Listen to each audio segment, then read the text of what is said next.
Well, here we are again, another episode of Becca's Talkin'. Thank you for joining us here, where every week we get together with an interesting person from the area with some information and just good conversations. And you never know what you're going to get. And today we're actually getting our first return guest. And we'll talk about why Dr. Lisa McKee is here in just a moment. But I want to talk to you first about our sponsor, the fine folks at Havana Garage in the Old Market. Havana Garage, it's a cigar bar. They got a great humidor. So they got a nice selection there. How do you like? Do you like a spicy cigar? Do you like one that's mild? Do you like one that has got maybe some flavor to it? More flavor? They've got pretty much anything you're looking for there at Havana Garage, plus a great selection of wonderful whiskeys and cocktails and mixed drinks and an atmosphere that is, well, the Rat Pack atmosphere. Dean Martin, Frank Sinatra, Sammy Davis Jr., and the little-known Peter Lawford, all on the walls there, and you can enjoy yourself a great conversation and good times at Havana Garage in the Old Market. Dr. Lisa McKee is my guest. She is are you the head of the... What's your official title at Bellevue University? Assistant Professor of Cybersecurity for our graduate program. Okay, and we had you here, and if you didn't catch it, there's a podcast on the page where we had Dr. McKee on talking about cybersecurity to protect your information and everything. But I called you to say, hey, what can you tell us? Do you have anybody there at Bellevue that can speak about artificial intelligence? Yep. And you said that you could. Sure. Which, by the way, let me toot her horn here a little bit here. Dr. McKee has been getting international awards for the work she does on cybersecurity and computers. Very prestigious. This woman knows her stuff. So I'm glad to have you here. Thank you. Because my question is this. We hear all this stuff about artificial intelligence. Yep. Should I embrace it or be terrified of it? Well, that's a great question, and thank you for having me back again. It's always great to have these conversations with you. AI, it kind of goes back to the conversation we had before, right, with technology in general. Do you trust it or do you not trust it? And AI is no different. The thing with AI is that it's learning by what others are doing. It's learning based on the information it is given. It does not know if that information is correct or not. So think about a credit report, right? We've all applied for credit cards and get the instant you're approved or you're not approved. That is based on algorithms and mathematics that's happening behind the scenes. So it knows, and it's programmed to know that if 10 people have a credit score of 800 or higher and they always make their payment on time, then it's more likely than not that anyone else with a high credit score would pay the bill and then be approved for credit. Then when you get down to lower credit scores, right, those are the ones that are more often denied because of the same calculation, right? A lot of those tend to default, so therefore they're going to have to go through a manual review. That's AI. And that's the thing that I don't know that everyone understands is we've had AI around for years. This is not new. Yeah, but, okay, yeah, we've had AI for years, and I'll admit that, look, I use it like on my phone if I'm texting, and it helps me spell a word, or it helps me, just predict what word I was going to use next. Right. So, I know that's AI, okay? But to say that we've had AI for years is not necessarily what, it's, if I've been making an analogy here, the marijuana that kids used to smoke in the 70s was a lot less potent than the marijuana that's out there today. Correct. The AI that you're talking about credit scores from, 10 years ago or whatever, 15 years ago, whatever, is a lot different than what I understand, at least, the AI is today. And that's correct. The biggest difference that you're referring to is the accessibility of the technologies. So before, it was mostly businesses using these algorithms and machine learning and different processes to improve their business structure and, even cut down on workforce.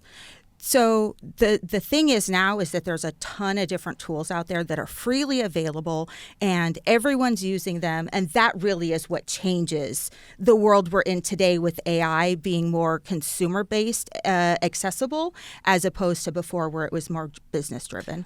Okay, in the media line of work, AI is being used now. Some newspapers and news departments are using it to write their news stories, and so you're taking the reporter out of the equation and using computers to generate this. And as you say, there's no guarantee that all this information is true or accurate. Right. And so I'll give you a true story. I teach at Bellevue. I teach cybersecurity and privacy courses. Our students like to put our prompts from their assignments into ChatGPT and other tools to see what it will spit out, because to your point, if they don't have to write it and a tool's going to spit out an answer, great, right? The prompt was phishing, phishing. We talked about that last time. ChatGPT's response was fishing in a lake with a fishing pole and rod and reel. And the student didn't read the information that it returned, just copied and pasted everything and put it in its paper. That's the problem and the challenges that AI presents, is it does not know if it's giving you correct information or not. And it really is the responsibility of the user, so you and I and others, to read the information that it's giving and then make a determination from there. The problem that I also see, and I was actually ran into this morning, is AI. It's looking at all the other information that's available on the internet and then returning responses based on that. If the information that's out there is incorrect or it's pulling the wrong type of information, then the responses aren't going to be correct. But how are you going to know if you don't ask it and keep looking at a couple different sources to figure that out? But, okay, that brings up a couple of different points, though, okay? And in that, okay, a lot of people don't want the correct information out there. We see this now with deep fakes. We see it now with, memes that are put out there and false facts. And people buy into this, okay? Right. And matter of fact, we have talked about this last time you were here, in that during the 2020 election, I had a person on my Facebook page post some false information. And I said, I wrote back, I said, look, here's the real information. Here's the truth. Would you please take down what you had? And he says, it was very nice. He said, Tom, thanks for the information, but I'm not taking it down because I like the way it makes me feel. So you got people out there that are not, accepting uncomfortable truths or whatever because it makes them feel uncomfortable. So they're not accepting that. So they're going with, deep fakes and bogus information, and you don't know what to trust, in part because of AI. That's dangerous for society, isn't it? It is. But I'm excited to share with you, since I met with you the last time, that Nebraska's data privacy law is now effective, and it took effect on January 1. So businesses, it doesn't directly apply to consumers, but I could see the business case too. If you wanted to go after another consumer or colleague or individual that's not a business, you more than likely could. Not a lawyer, full disclosure, not a lawyer, but our data privacy laws help protect against that. So now you have the right in the state of Nebraska to go to any business that you have done business with and ask for, what information do you have on me? So you have the right to say this information is wrong and to correct it. Now, it's not necessarily going to fix that situation where somebody else, an individual, was posting the wrong information, but you do have the right with businesses to correct that information. I'm not so concerned about, some business having a false report on my credit or whatever it might be, But you should, because that can have a negative impact. I am.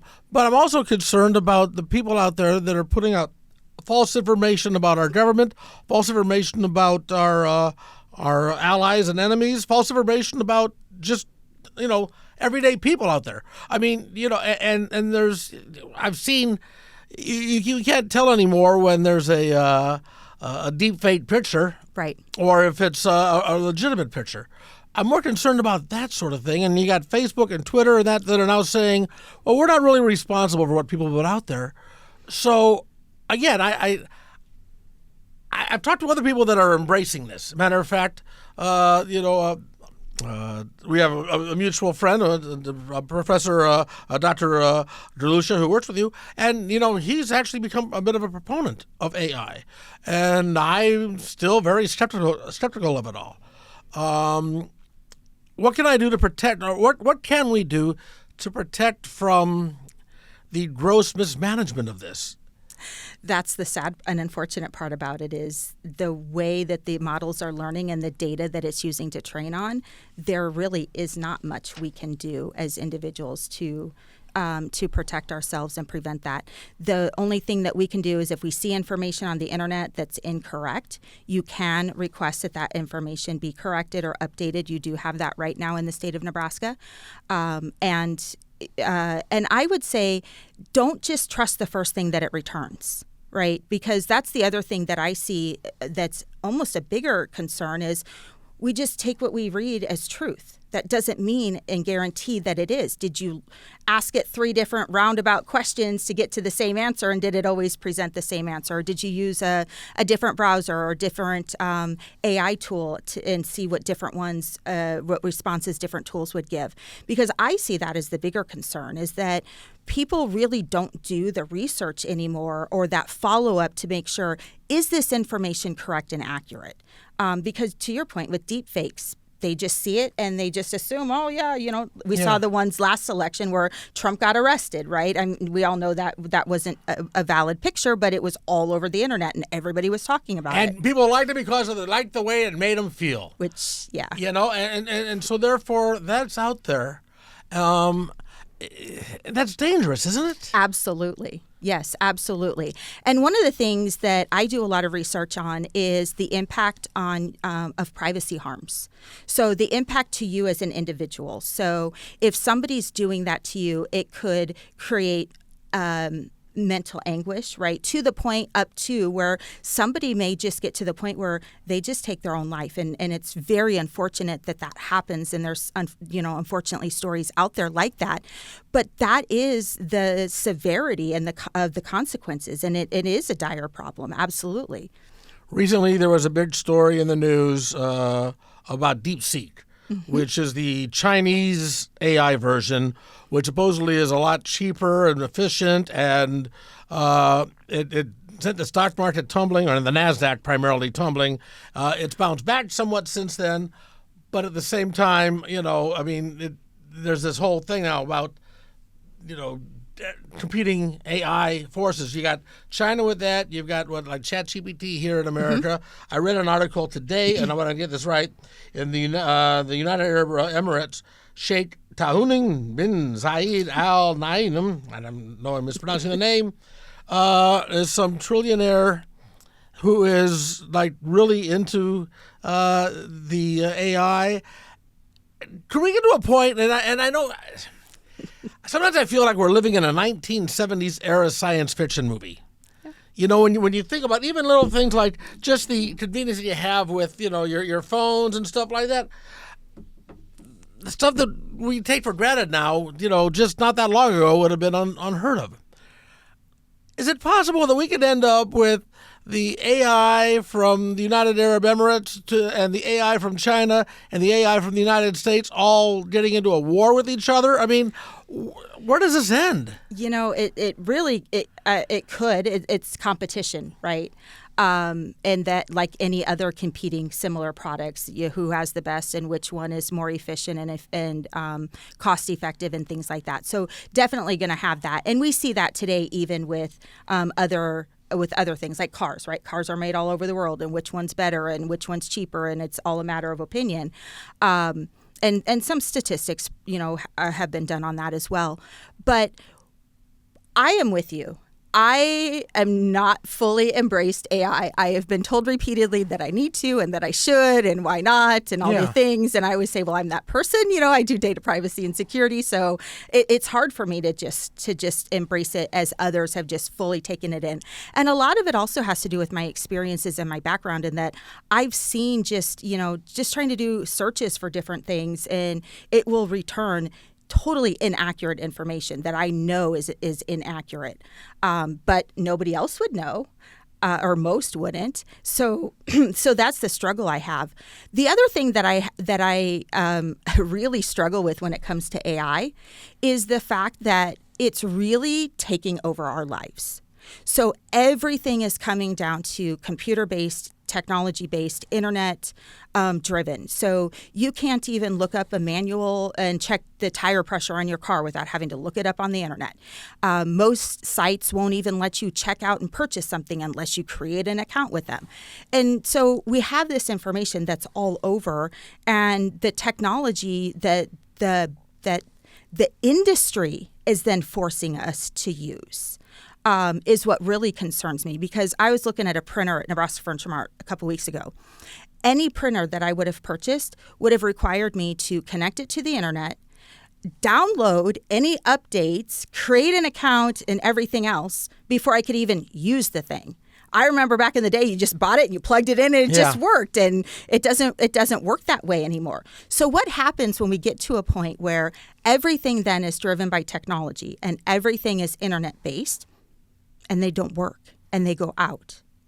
Okay, so that brings up AI in the workforce.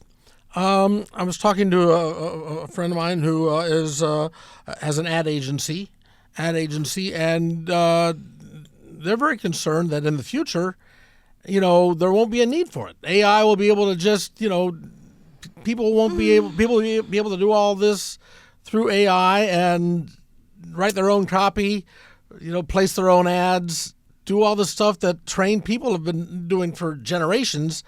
Now it can just be done by the computer. What industries are going to be hurt the most by this? Or will this create new jobs? I think the answer to that is both. We've already seen it with customer service, where we have more chatbots. I don't know about you, but whenever I try to call a company to get help with anything, you have to go through 15 prompts, and maybe, if you're lucky, you might eventually get to a person. Otherwise, it's, hang up and call back and try again 15 times before you find the right prompt. So those customer service jobs are definitely impacted. I was traveling and saw a robot cart that walked around with a person, and the individual would clear tables and use the robot cart to put dishes in and things instead of having to carry the baskets. So there's good uses for it, definitely, but there's also areas to be concerned about.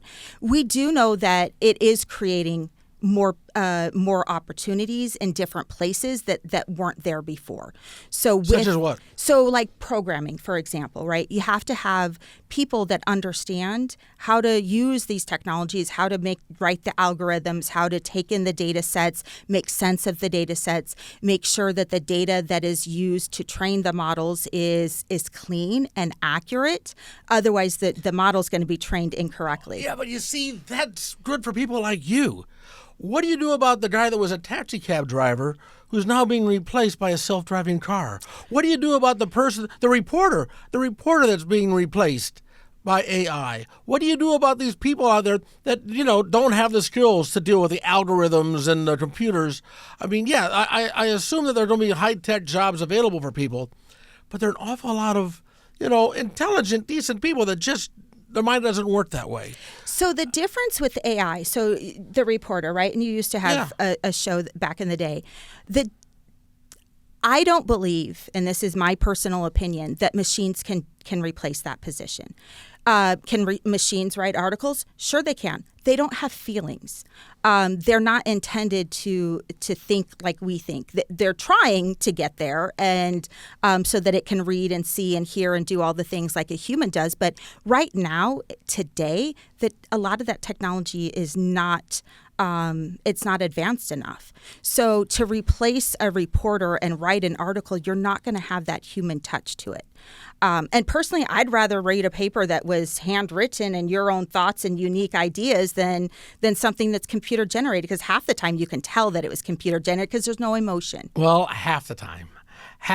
And actually, in my previous life, when I was doing Becca's Beat, and ChatGPT was like the new story, I had it write one of my commentaries, and it did a damn good job.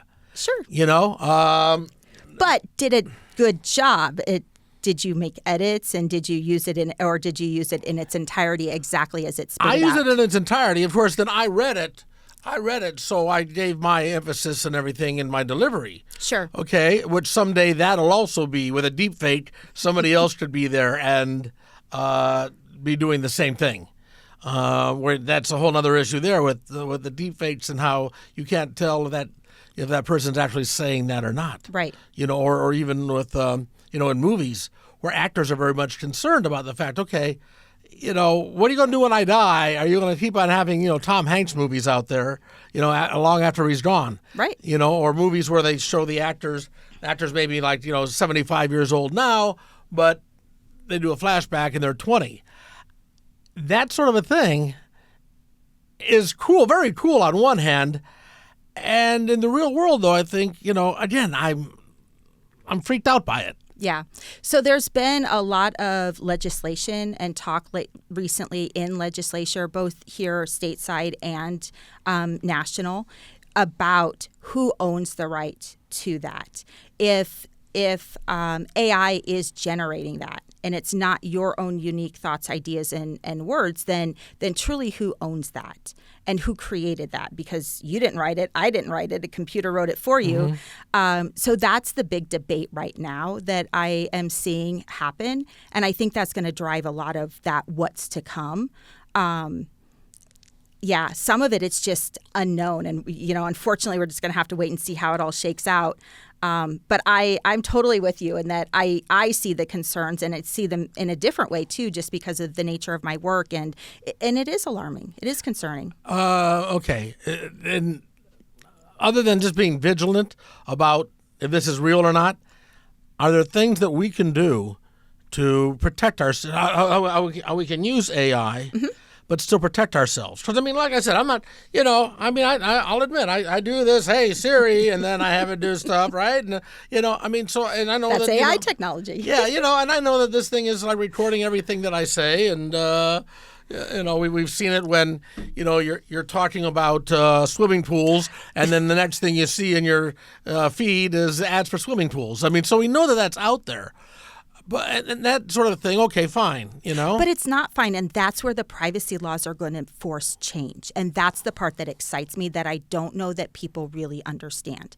Because that is an infringement on your right to privacy and confidential conversations. And the laws are to the point where they can't do some of that anymore. Those practices that have been in place for years are now being forced to change. And we as individuals have the right to enforce that. So a great example, I went to the clinic a couple weeks ago for an appointment, and we all are asked, hey, just sign here on this tablet, right? Consent to treat. Well, what am I really signing? Because consent to treat is one piece of that. I've asked more than once, several times, they'll say, well, it's also our privacy policy. Well, give me a copy of it. It'll say, check this box on your check-in form that you received a copy, but they never gave you a copy. And then they expected me to check that box, even though I didn't get that information. So we do have the right to force change and to force better practices and make sure that these businesses that have been doing things in the past that were negative and impacted our rights and freedoms no longer can get away with it. As you're talking about that, I think to myself, are we too trusting? Because I know that when you go to, we've changed our terms. Oh, okay, scroll. Yeah, I read it, whatever. Click and move on. And I do it. As much as I'm freaked out about all this stuff, it's not like I'm taking the time to read every line and know just and understand what it means. I just click it and say, let's move on. And you say these laws will have to catch up to it. And no offense to our fine, upstanding legislators, but I don't see them as being the best and the brightest when it comes to technology. We're so far behind as far as legal, we're so far behind all of this. And I don't know how we can get these senators and these congressmen to pass laws when, and quite honestly, if I was a senator or congressman, I'd be the same way. I'm not dissing them. I don't get it. You just have to trust the people that do and have them tell you vote yes or vote no on this. Well, and I have reached out to our legislatures and provided some feedback on things. But that's where I feel a little differently, because when it comes to our state privacy law, they got it pretty good. And I have a student right now that's doing some research and comparing all of the state privacy laws that are out there. And there are some pretty unique things in ours that they got right.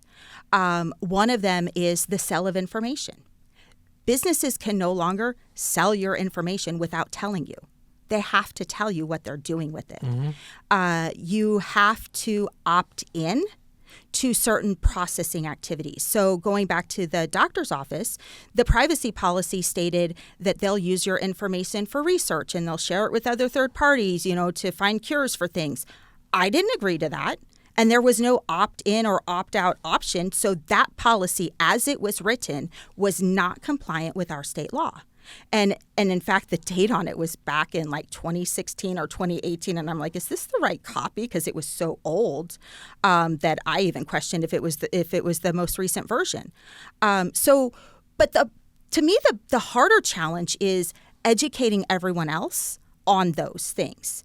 Because if you can force change by saying, I don't want you to sell my information, that will then control where that data is going. So you asked about how do you control that? Well, that's one way. Because if they don't have the right to sell it and they don't have the right to process it in other ways that you don't agree to, like medical research and things like that, the information can't get out there. And that is our way to control it. And our laws allow us to do that. You talked about your students. I want to get to that in a second. But I got to, as I say in the biz, take a quick break here and talk to you about Havana Garage in the old market here in Omaha. Havana Garage is, if you're going to a play down at the Orpheum or maybe a show at the CHI or at the Holland, you're doing maybe a nice dinner down at the old market or downtown. Make sure that you take a little time and enjoy a cocktail or two at Havana Garage. It is a cigar bar, yeah, but you don't have to enjoy cigars to enjoy the Havana Garage. And for that matter, you don't have to drink to enjoy a cigar at Havana Garage. It's just a nice, warm feeling, a great atmosphere.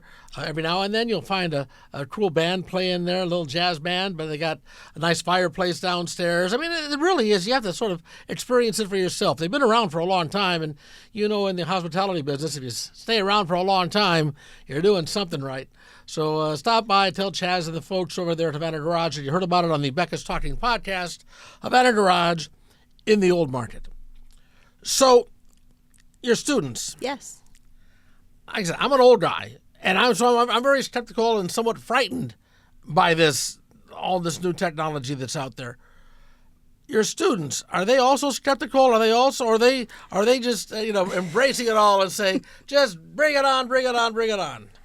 I can't speak for the students. I can speak to what we see in the assignments that are turned in. I think in a lot of ways, they're totally embracing it, because if you have to write a 3-page paper, right, and you just put in a prompt that says, write me a 3-page paper on, Nebraska state privacy law, it's done. And some will be smart enough to read that and make sure that it sounds right and that it's accurate and make adjustments where needed, pull in their sources and things like that and do that extra work. And some will just copy and paste and put it right in the paper and, okay, done. That took 5 minutes instead of 5 hours. So that is... So we're not letting these kids learn critical thinking. We're not letting them learn. We're just letting them know how to cut and paste. Well, that's what they're doing. What we are doing at the university to get in front of that is we're changing the way we write our assignments, and we're changing the way that we are teaching our students, because the critical thinking and the exposure to different things is really what makes a person successful and learn. So if AI is writing all the answers and that's what you're putting in your papers, and we'll catch some, we don't catch everything, then you as the individual that did that, what did you get out of it? How are you going to be able to go into the workforce then and do that job if you didn't learn anything because a program wrote it all for you? So that's part of, back on the individual, because personally, I would want to learn. I like to learn. I've got lots of degrees in education. I'm a life learner, but I get the time savings. And I've even had students flat out say, well, that was tedious work. It was busy work and I didn't feel like doing it. And it's like, well, it's unfortunate that some will see it that way, because the assignments are intended, at least the ones that we do at the university, to help you in the real world. when you get to, the jobs of what we're teaching. It's not intended to just be busy work. And the way that the assignments that we write are intended to be real scenarios of what you would encounter in a workforce, which is and requires human interaction and oftentimes collaboration and discussion with many different people. And AI can't give you a response like that. We still have that need for that interaction with people, right? But more and more, as we become, and I'm sounding like just some old guy, bitching about, back in my day, we didn't have these things. But, if you're just, got kids that are just zombied out looking at their screens all the time, and I'll admit, there are times I'm zombied out looking at my screen. I mean, I'm not going to say that I'm, without sinning when it comes to this. Are we going to end up losing that human interaction? Again, going back to we're living in a 1970s era science fiction movie, are we going to lose that human interaction? We already have.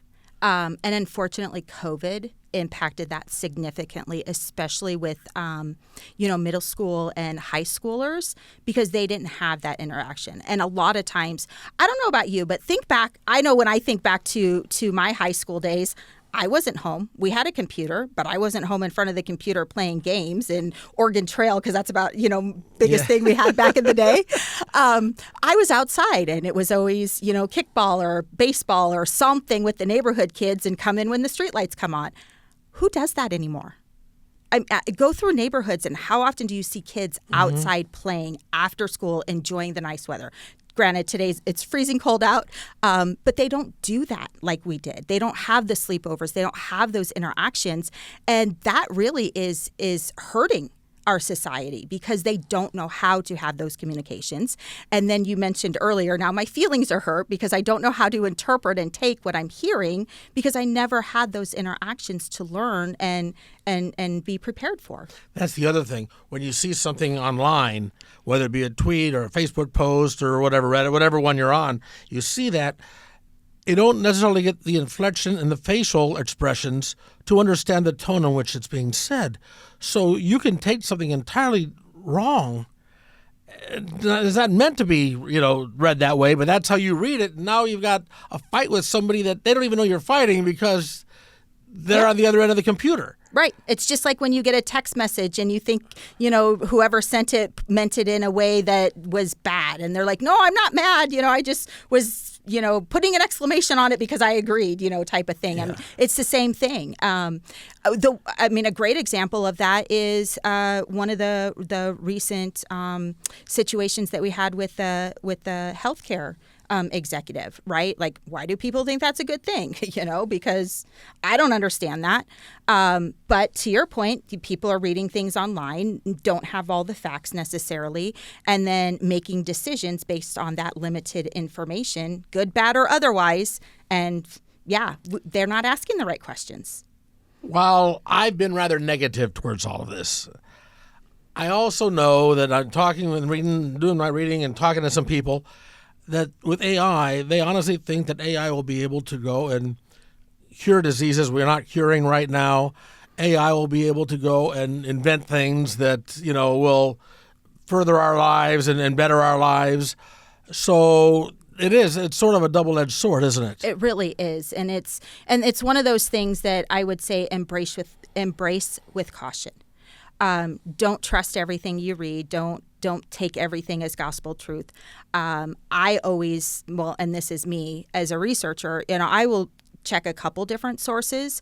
Not everybody does that, but I would definitely recommend that, because then if you've got 3 different things telling you the same thing, most likely that's probably accurate. Not always. I have seen instances where it's not, but 9 times out of 10 it probably is. And yes, it is doing things in some ways that we've never done before. And you mentioned the driving cars, right? I don't think it's going to replace taxi drivers. At least I don't feel safe getting into a car that doesn't have a person in it. You don't, but those kids you're teaching probably do. Yeah, I mean, I'm the same thing. Yeah, no, I'm not going to get in that. But at the same time, some college kid, that's fine for them. Yeah. And you're right. And that then is, unfortunately, I think a lot of that was what COVID changed, because they didn't have those interactions. They didn't have those learning experiences. And then they're thrown into college and it's like, go figure it out. Good luck. It definitely is a proceed with caution. Embrace it where it feels appropriate. And it's okay to question things because we know that it's not always accurate. It does have incorrect information. It doesn't know that it has incorrect information unless we tell it or tell someone that owns that, hey, this information's correct, get it updated. But yeah, there's going to be good and bad that come with it like anything else. Well, I was hoping you're going to ease my concerns. No, I mean, I'm just trying to understand it more. That's all, And like, I'm not using ChatGPT. I'm not using AI in a, I guess, in a proactive way. I'm using it in a passive way. Sure. Like I said, because when you're texting or whatever, it's just there, and so you use it. But I'm not writing essays or coming up with questions for the podcast based on AI. But you could.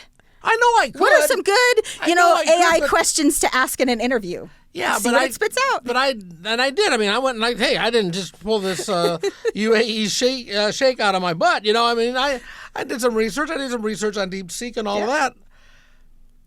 But I went and did the research on my own and not just, tell me the questions to ask. Right. And that's the learning process. And that's the difference in how people learn, where some want to learn to be knowledgeable and to be, to advance their thinking and understanding of topics. Others don't. And how do you fix that? I don't have the answer to that. How do you make people care and say, and understand that because you said something wasn't intended to hurt their feelings, it was like, hey, you made a mistake, let's correct it and let's move on. Yeah. But that doesn't always happen. And so I actually think what you hit on there is the bigger issue, right? That since COVID, and maybe it started before that and it was just was not as noticeable, the feelings and sensitivity of people has just gone through the roof. Like, it's like, calm down. I didn't mean that. I didn't say that. You're taking that to a whole nother level that I didn't even touch. Yeah. Like, how do we get to there? And to me, that's more the bigger concern because that's then who's driving some of these technologies. Well, you bring up some excellent points. We have to maintain the humanity throughout all of this. This technology is indeed can be an asset. I think in the previous podcast we did, I mentioned that, I believe like social media and the internet is a tool. Mm-hmm. And just like a hammer, it can be used to build or destroy. We saw this with a plane crash in Washington, D.C., where all of a sudden this, innocent transgendered person was being blamed as being the pilot and was completely false in that. But by the time it was all over the internet, this person's life was being ruined. Yeah. And that can happen like that. Yes. And I think you have to just keep on reminding people, of the humanity, and especially now as politics become so polarized, and people have become so polarized. I always like to go back to how would you feel if that was your information? Or how would you feel if that happened to you or somebody said that about you? And I don't feel that a lot of people take that perspective. It's dollars and cents. Like, hey, I can make a lot of money, so who cares who I'm hurting along the way? But if we just got back to, good common sense and the compassion of people, right? Back, that seems to have gotten lost over the years. And you bring up an excellent point. Again, a little anecdote here. Back before social media, but back when, emails were the thing, right? And I was doing a talk radio program. I remember one time I got this email, and this guy put together cuss words I didn't know you could put together. I mean, it was, Tom Becker, you are a lousy, no good, blankety, blank, blank, blank. And it was, and I just wrote back, I said, well, I'm sorry you feel that way, but, my mother loved me, and I hope that you continue to listen to the other shows on the station, right? Right. I got an email back saying, oh, man, I didn't think anybody would even read this, let alone respond. I'm sorry. I love your show. You just really got me upset with this one thing. which of course, is, is a lot easier. I mean, the way that I'm glad I responded the way that I did, as opposed to writing back, F you and the horse you rode on, Right. I mean, I didn't want to, do that, but you run that risk. Yes. And that's not going to be good for anybody. No. And what happened there, and what I always go back to, is seek to understand, right? Don't take it personal. It may or may not be, but you don't know that necessarily right away. And you didn't in your case, right? You responded, took it personal, but then found out it was just this little thing. And though that's not always happening today the way that it had happened in the past. And that's then where we are running into some of the challenges that we're dealing with, because that human interaction and that understanding and that compassion just is not there. But even when you're in the one-on-one human thing, some people are just real jerks. Oh, there's always going to be those people. You don't need a keyboard to be a jerk, I'll tell you that. Dr. Lisa McKee from Bellevue University. If you haven't listened before, or maybe you want to listen again, go through our archives. And by the way, you can find the archives on the WWT webpage. Also find the archives. There's a Beck is Talking Facebook page, and you can go and get on that and find many of the podcasts. Go on there and you can find Dr. McKee's previous podcast that we did, where she's talking primarily more about cybersecurity and what you can do to protect your identity, to stop identity theft. Because I was the victim of identity theft a few months ago, and Dr. McKee was a big help in getting that resolved. Go and check out that podcast and this one. Tell your friends. Join us every Tuesday at 10 a.m. Well, join us whenever you want, really. That's the thing about podcasts, right? Yeah, my old radio thing is coming and, we're on at a certain time. No, we just release a new podcast every Tuesday at 10 a.m. But you can listen whenever. Share them with your friends. Tell them all about it. The Beck is Talking podcast, brought to you by the fine folks at Havana Garage in the Old Market. Till next time, take care and